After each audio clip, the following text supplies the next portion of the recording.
He threw his own wife out, just because she gave birth to daughters. 7 girls. 7 children he called a mistake. And the village? They watched, they laughed, they agreed with him. So one cold morning, he sent her away. Into a broken hut, with nothing but her daughters and her pain. But what happened years later? No one saw it coming. Because the same daughters he rejected became the reason he lost everything. And the son he celebrated became his greatest shame. This is not just a story of betrayal. This is a story of pride, consequences, and a truth that will leave you speechless. Before we begin, tell me in the comments where you're watching from, and don't forget to like this video and subscribe for more powerful stories like this one. Now, let's begin. The village of Umora was calm that evening. The sun was setting slowly, painting the sky orange and gold. Palm trees swayed gently in the wind, and the smell of roasted yam filled the air. Children ran barefoot across the red earth, laughing loudly. In the middle of the village, people gathered under the big mango tree. They were not there for just anything. They were there for Daniel and Grace. Everyone in Umora knew their story. Daniel was strong, hardworking, and respected. He owned large farmlands and always spoke with confidence. People listened when he talked. Grace was quiet, kind, and wise. She didn't speak too much, but when she did, her words carried peace. She treated everyone with respect. Together, they were perfect. "You are lucky, Daniel," one old man said, shaking his head with a smile. "A woman like this is not easy to find." Daniel laughed proudly and pulled Grace closer. "I know," he said. "That is why I will take good care of her." Grace smiled softly but said nothing. Later that night, as the drums played and people danced, Daniel leaned closer to his friends. "My house will be full," he said proudly. "Strong sons will run through my compound. They will carry my name far." His friends nodded. "That is how it should be," one of them replied. "A man without sons is like a tree without roots." They all laughed. But not everyone was laughing. At the edge of the gathering, an old elder sat quietly, watching Daniel. His face was serious. When the noise reduced, he called Daniel. "Come here, my son." Daniel walked over, still smiling. "Yes, Papa." The old man looked at him carefully. "Be careful of the words you speak," he said slowly. Daniel frowned a little. "What do you mean?" The elder leaned forward. "Sometimes, the child you are praying for is not the one that will carry your future." Daniel laughed lightly. "Papa, I understand. But every man wants sons. It is normal." The old man sighed. "There is nothing wrong with wanting," he said. "But do not forget, every child comes with a purpose." Daniel nodded, but it was clear he didn't take the words seriously. "Don't worry, Papa," he said confidently. "My sons will make you proud." The elder said nothing more. He only looked at Grace, who had been standing quietly behind. Their eyes met for a moment. Grace lowered her gaze. That night, after the celebration, Daniel and Grace sat outside their hut under the moonlight. The village was quiet now. Only the sound of crickets filled the air. Daniel smiled as he looked at the sky.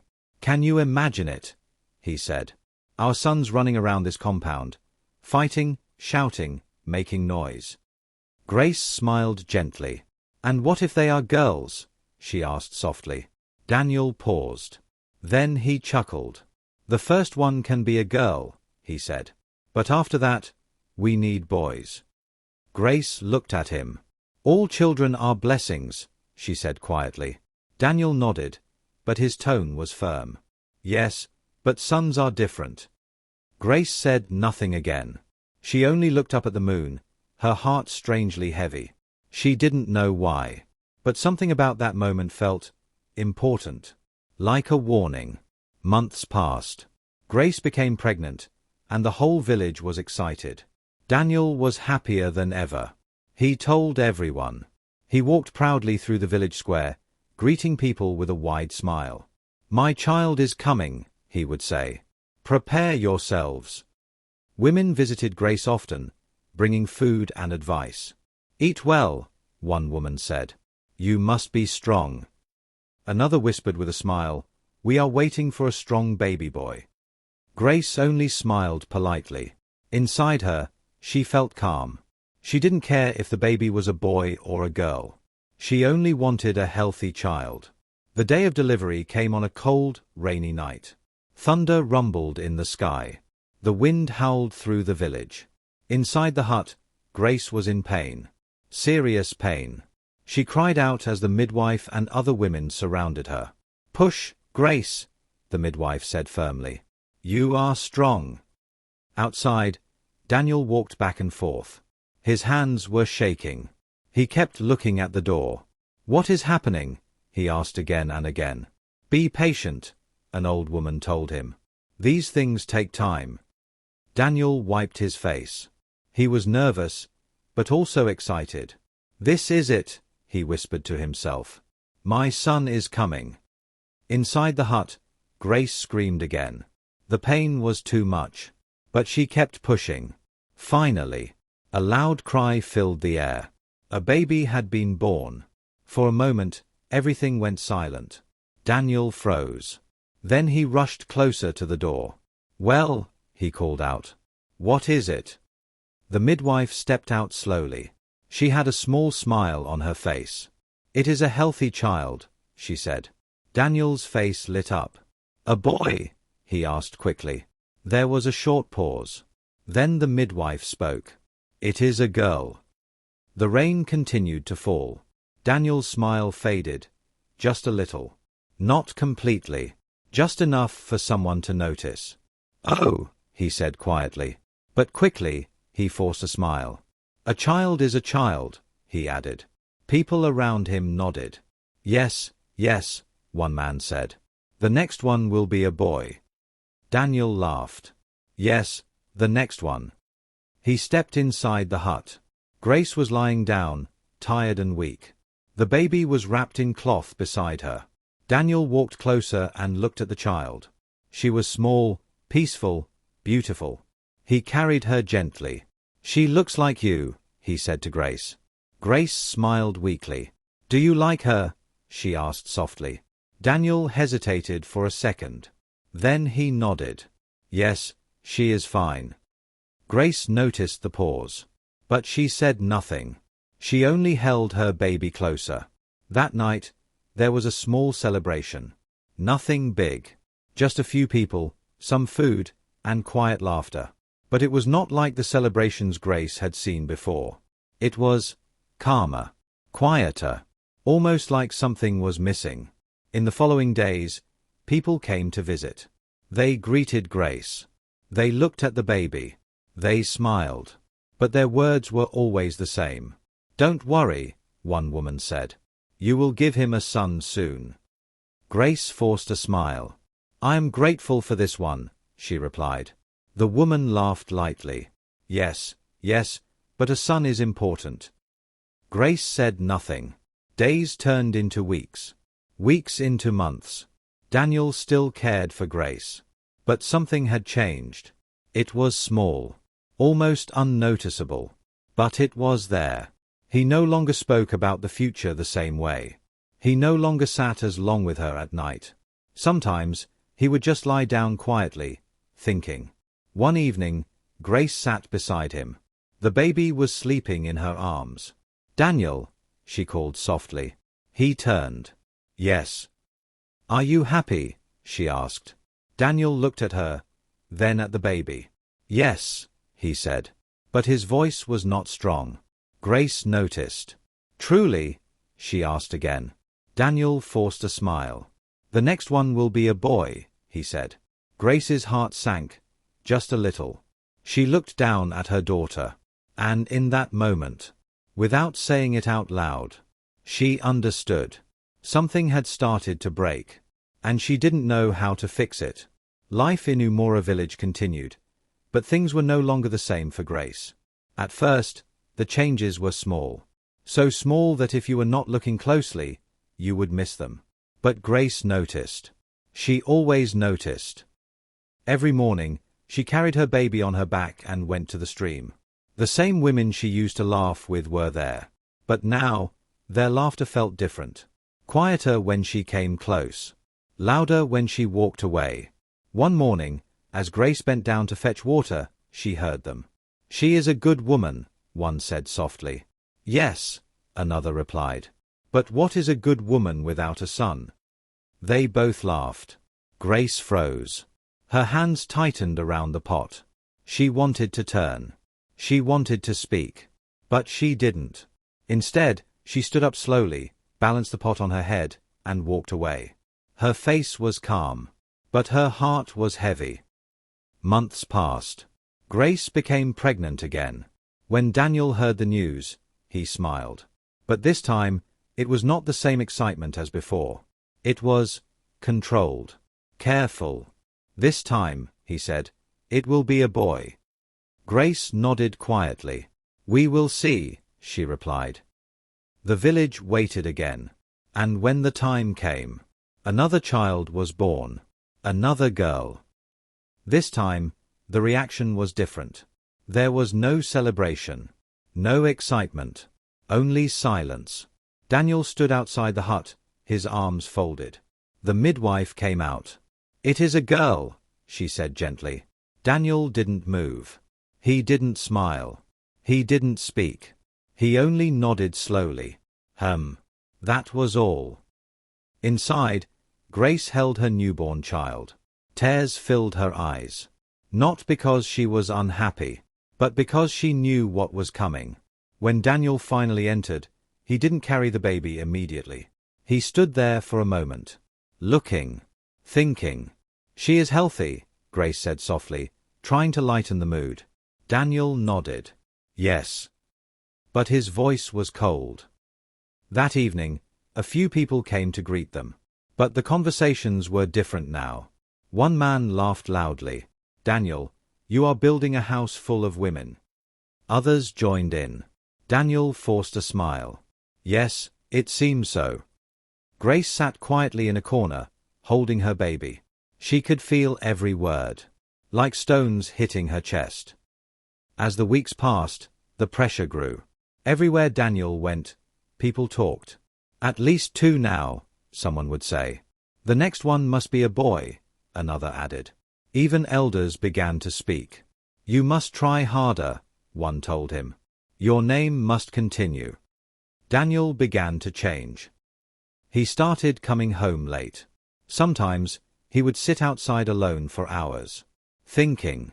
Drinking palm wine. Silent. When Grace tried to talk to him, he gave short answers. "I am tired.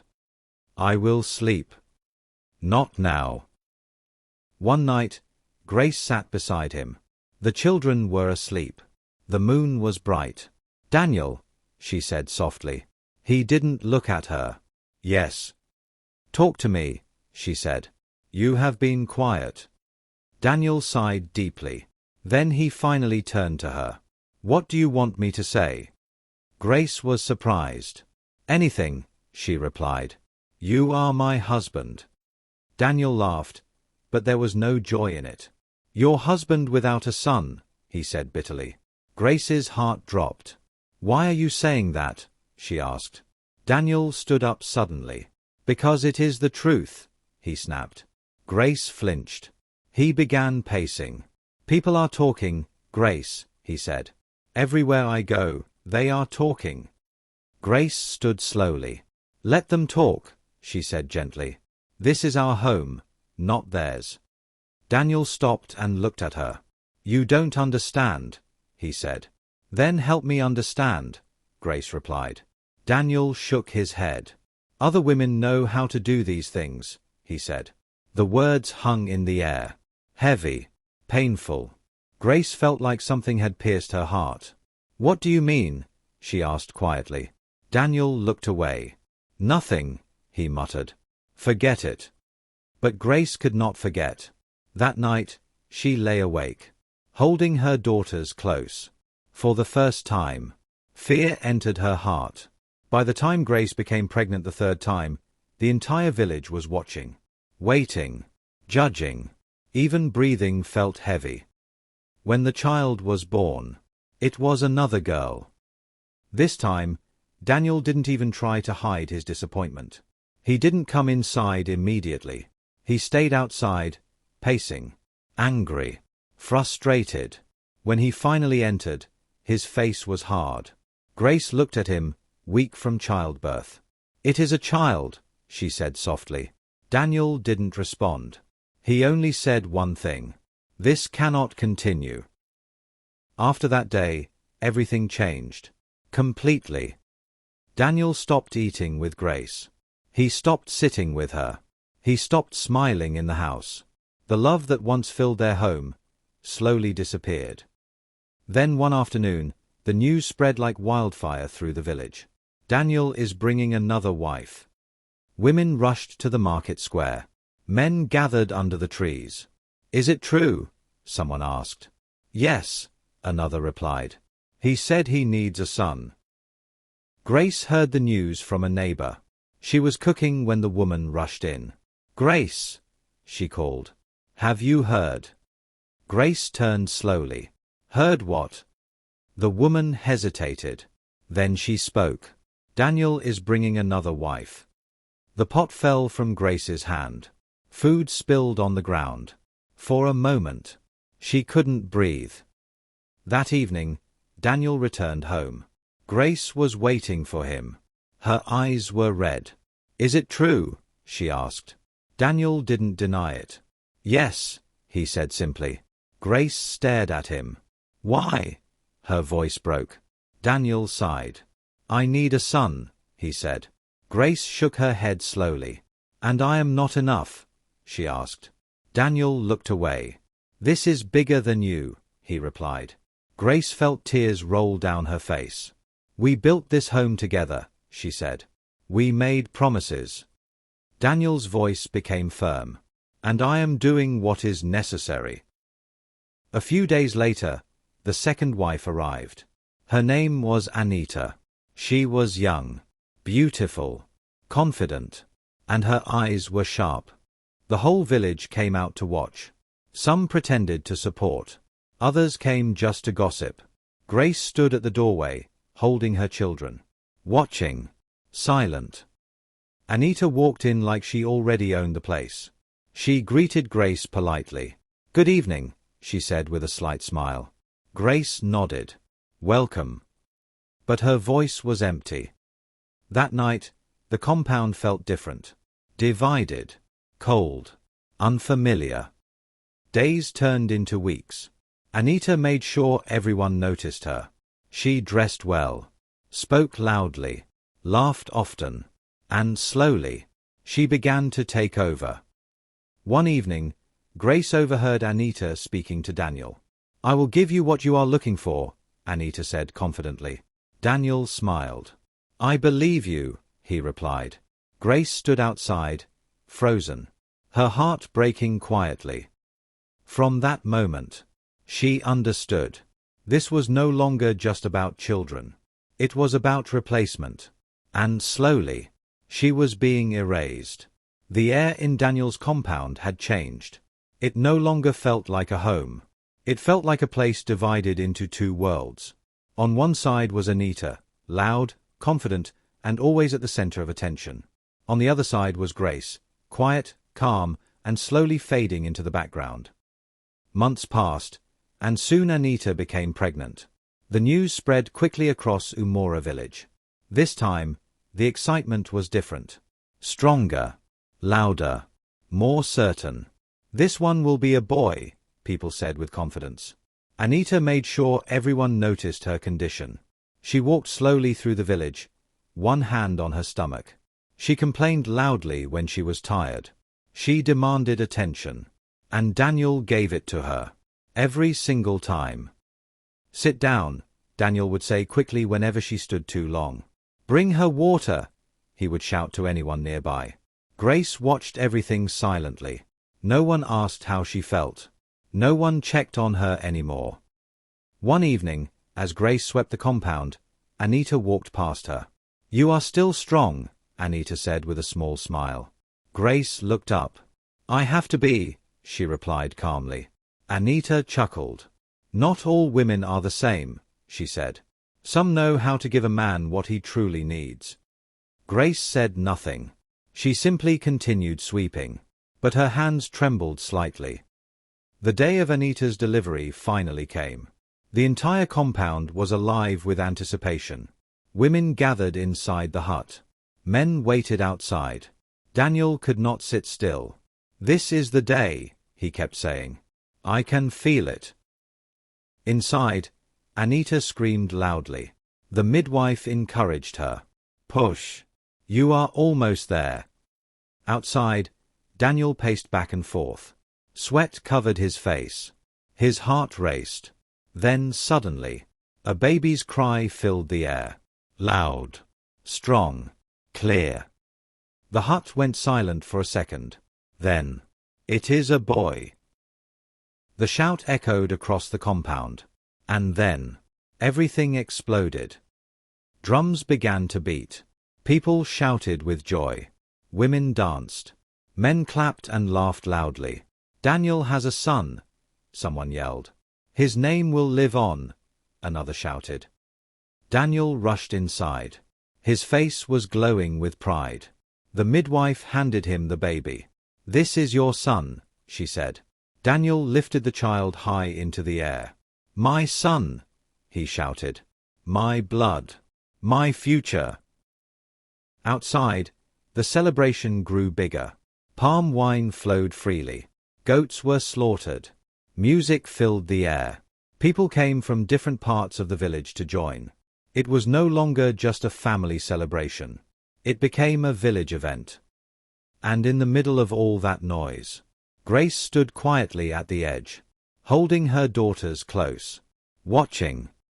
Her children looked at her. "Mother," the oldest whispered, "why is everyone so happy?" Grace forced a small smile. "Because a baby is born," she said. "But we were born too," the child said innocently.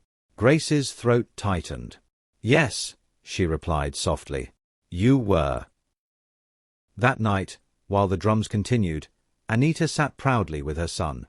People surrounded her, praising her, celebrating her. "You have done well," one woman said. "You are a real wife," another added. Anita smiled proudly. Then she looked across the compound, at Grace. And for a brief moment, their eyes met. Anita's smile grew slightly. Not kind, not warm, but victorious. From that day, everything changed completely. Daniel no longer hid his favoritism. He spent all his time with Anita and the baby. He carried the boy everywhere. He laughed louder. He smiled more, but never with Grace. Grace and her daughters became invisible, like shadows in their own home. And then, things got worse. The tension in the compound continued to grow. Every day, it became harder for Grace to breathe. Not because of words, but because of silence. Anita began to speak more boldly. She no longer hid her intentions. One afternoon, she sat beside Daniel under the tree. Her baby was sleeping in her arms. "Daniel," she said softly. Daniel turned to her. "Yes." Anita adjusted her wrapper and looked around the compound. "This house is too crowded," she said. Daniel frowned. "What do you mean?" Anita sighed gently. "Our son needs space," she said. "He needs comfort." Daniel nodded slowly. "That is true," he said. Anita continued carefully. "How can he grow well in a place that is so tight?" Daniel didn't respond immediately. He knew what she was saying, but he remained silent. Anita leaned closer. "There is a hut behind the compound," she said quietly. "It is empty." Daniel looked at her. "What are you suggesting?" Anita met his eyes. "Let Grace and her daughters stay there," she said calmly. The words were soft, but heavy, dangerous. Daniel sat in silence, thinking, weighing, choosing. That night, he couldn't sleep. He kept turning on his mat. Grace lay on the other side, awake. She could feel it. Something was coming. The next morning, before the sun fully rose, Daniel called out. Grace. His voice was loud, cold. Grace stepped outside. Her daughters stood behind her. What is it? She asked quietly. Daniel didn't look at her for long. You and your daughters will move to the hut behind this compound, he said flatly. The world seemed to stop. Grace blinked slowly. I don't understand, she said. Daniel's voice hardened. This house is no longer enough, he said. You will stay there from today. Grace stared at him. Today? She asked softly. Yes, Daniel replied. There was no emotion in his voice. No hesitation. No regret. Grace looked at Anita. Anita stood by the doorway, holding her son, watching, saying nothing. Grace understood everything. She turned back to Daniel. For a long moment, she said nothing. Then finally, she nodded. All right, she said quietly. No shouting. No begging. No tears. That shocked everyone. Slowly, Grace walked inside. She gathered her children. One by one. She carried what little they had. No one helped her. Some villagers stood at a distance, watching, whispering. She didn't even fight, one said. What can she do? Another replied. Grace walked past them, her head held high, her daughters close beside her. The hut behind the compound was broken, old, neglected. The roof was weak. The floor was rough. Dust covered everything. Grace stepped inside first. She looked around. Then she turned to her daughters. It will be all right, she said gently. That night, as the wind blew through the broken roof, her children cried. Mother, I am scared, one whispered. Grace pulled them close. I am here, she said softly. Tears filled her eyes, but she did not let them fall. Far away, in the main house, laughter could be heard. But in that broken hut, something else was growing. Not pain, not weakness. Something stronger. Something the village had not yet seen. The first night in the hut was the hardest. The wind slipped through the broken roof. Cold air touched their skin. The ground was rough and uncomfortable. Grace sat in one corner. Her daughters gathered around her like small birds hiding from a storm. Mother, I'm scared, the youngest whispered, holding her wrapper tightly. Grace pulled her closer. I know, she said softly, but fear will not harm you if you stand strong. Rain began to fall. Water dripped slowly through the roof. Plop, plop, plop. The girls shifted uncomfortably. Why did father send us here? The second child asked. Grace paused. She looked at their innocent faces. So young. So confused. She could have filled their hearts with anger. She could have spoken badly about their father. But she didn't. Instead, she took a deep breath. Sometimes, she said slowly, people make choices they do not understand. The girls listened quietly. But listen to me, Grace continued, her voice firmer now. No matter where life puts you, you must never see yourselves as less. That night, none of them slept well. But by morning, Grace had already made a decision. We will not live like this, she said. She woke up before sunrise. While the village was still quiet, she began to clean the hut. She swept the floor. She removed broken wood. She arranged their few belongings neatly. Come, she told her daughters. We have work to do. At first, the girls were tired. Their bodies were weak. Their hearts were still heavy. But Grace did not allow them to sink. You must learn, she said. You must grow. No one will do it for you. Day by day, things began to change. The eldest daughter followed Grace to the farm. She learned how to plant crops, how to dig, how to endure the hot sun. The second daughter stayed back and learned how to cook. How much water should I add? She asked one day. Grace smiled faintly. Enough to make it soft, not weak, she replied. The younger ones fetched water, gathered firewood, and cleaned. At first, they complained. Their hands hurt. Their feet ached. But slowly, they became stronger. At night, after the work was done, Grace would sit with them. The small fire flickered gently. Listen carefully, she would say. The girls leaned closer. Respect will take you further than pride, she told them one night. Another night, she said, do not answer every insult. Sometimes silence is your greatest strength. And one evening, when the moon was full, she looked at all of them and said, the world may reject you, but you must never reject yourselves. Those words stayed in their hearts. Meanwhile, in the main house, life was very different.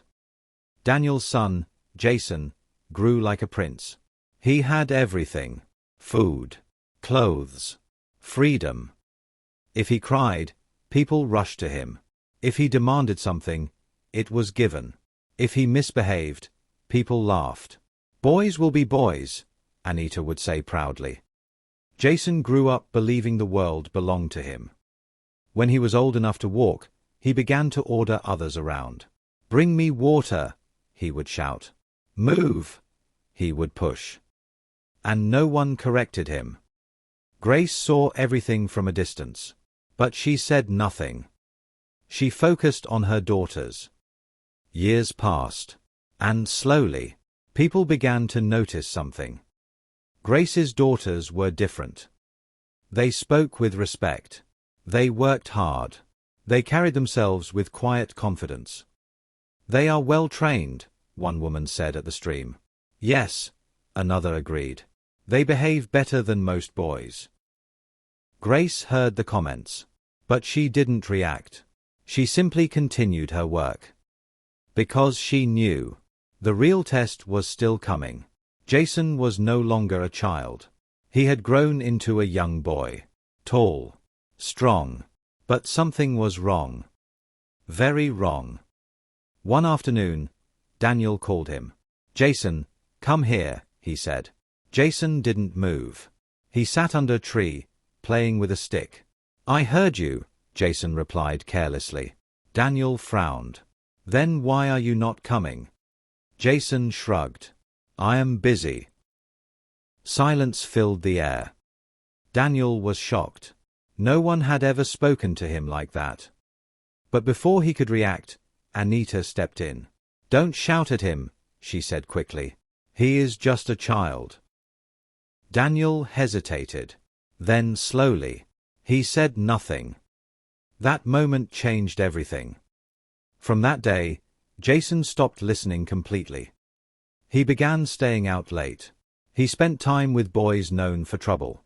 They roamed the village, laughing loudly, disturbing peace. One evening, a man came to Daniel's compound. He looked angry. Your son took my goods, he said. Daniel frowned. That is not possible. The man shook his head. I saw him with my own eyes. Daniel called Jason. Did you take it? He asked. Jason laughed. It was just a small thing, he said. Daniel's face hardened. You will return it, he said firmly. But Jason stepped closer and said something that shocked everyone. You cannot force me. The compound went silent. Daniel raised his hand. But he didn't strike. Anita rushed forward. Don't touch my son, she shouted. Daniel lowered his hand slowly. And just like that, his authority disappeared. From that moment, things got worse. Jason became more reckless, more disrespectful, more dangerous. He fought with other boys. He insulted elders. He broke rules without fear. People began to talk again. But this time, the whispers were different. That boy has no home training. He will bring trouble. But he ignored it. He is just growing, he told himself. He will change. But he was wrong. Very wrong. Because one night, Jason and his friends did something terrible. Something that could not be ignored. Something that would change everything.